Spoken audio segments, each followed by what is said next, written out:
Champions of Europe, you know what we are. Come on, you Spurs. Season review incoming. I mean, what a roller coaster of a season it has been. Ladies and gentlemen, welcome back to Spurs Live. If you're new to the channel, smash the subscribe button. Tottenham Hotspur are officially European champions.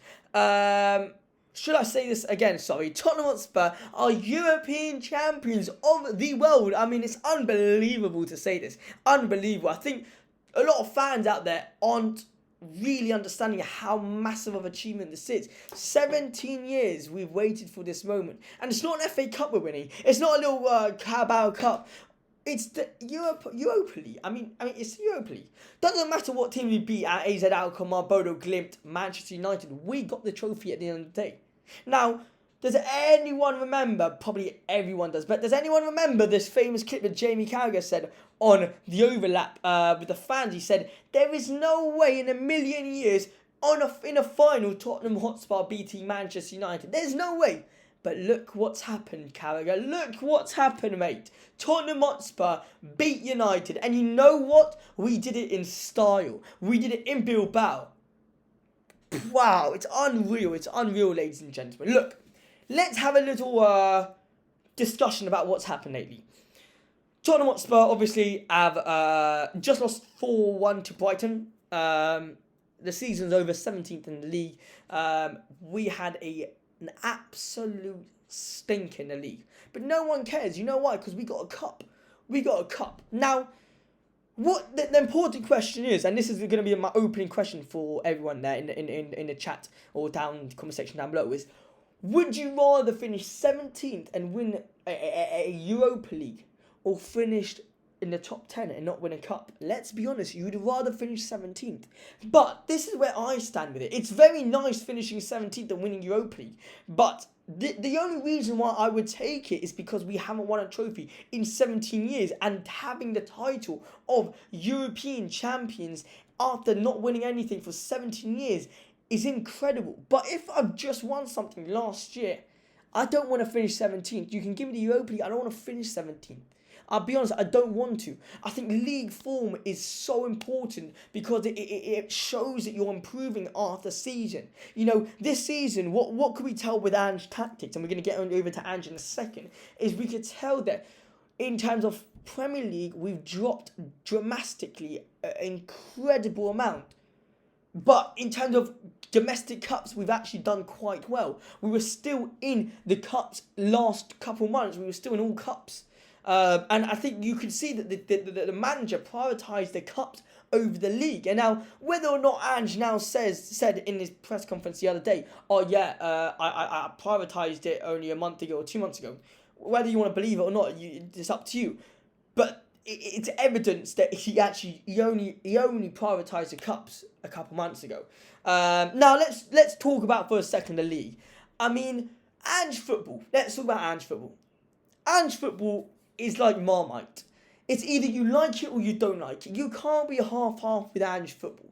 Now, what is Ange football and how can we get the best out of this Tottenham team? Because we've had a whole 2 seasons and really the only best period of time for Tottenham Hotspur have come in the first 10 games of last season. And if you want to look at all the elements to why Tottenham Hotspur played incredible for those first 10 games was because, and I've said this constantly this season, is because our defensive midfielder was solid. Our defensive midfielder was very, very good, and that was Bissouma. He was incredible first 10 games of last season.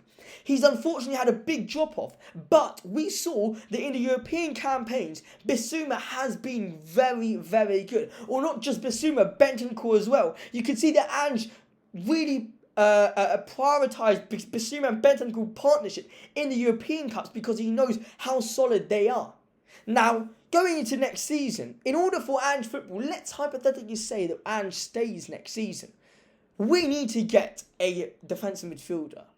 Now, there's many defensive midfielders out there that are that are, potentially could be open to joining Tottenham. Obviously, now that we have qualified for the Champions League football.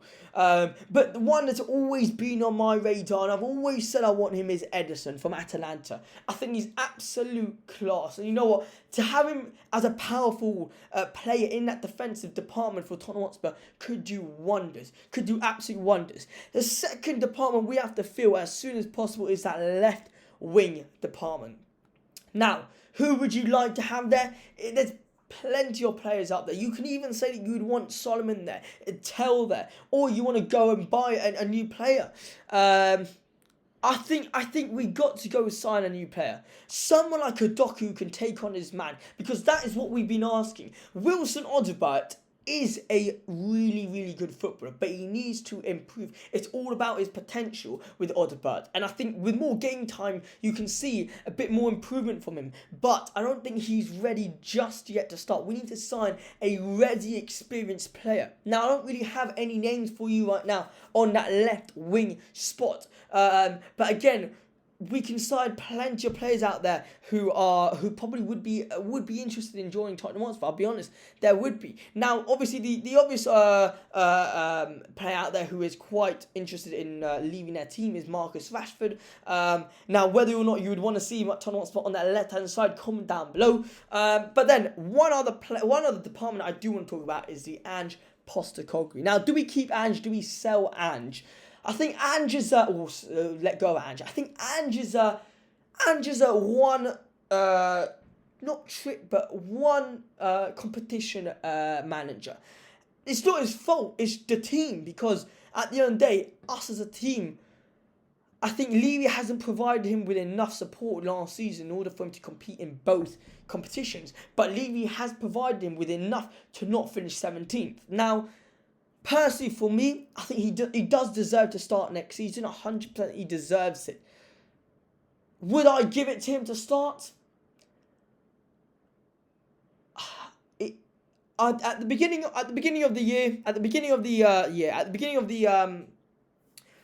the days after the Europa League trophy, I said no, because I don't think you can go on a based on one game decide the next 50 games or 40 games or whatever.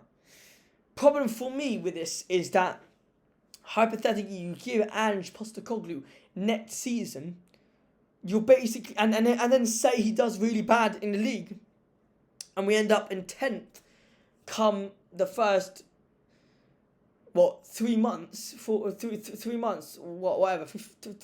10 games, we end up 10th or 11th or 12th. Then you kind of screwed over the next manager, because you haven't given him a pre-season, you haven't given him a transfer window, you kind of built the whole season for Ange, but you've kind of messed up the whole season. So really giving Ange this season, it's not just that straightforward. Oh, if he doesn't work out, we sell him. Or if he doesn't work out, we get rid of him. It doesn't work like that.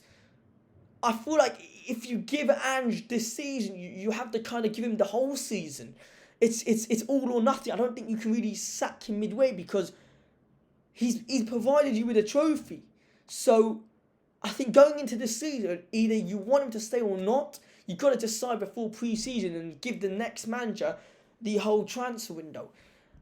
I don't really want to give my opinion on Ange, because I think it's so out there in terms of I want him to go.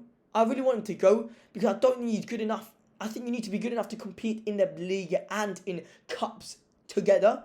But on the other hand, no other manager has been able to do well in cups or in leagues. I mean, Poch prioritised the league over cups, and he wasn't as successful in the league.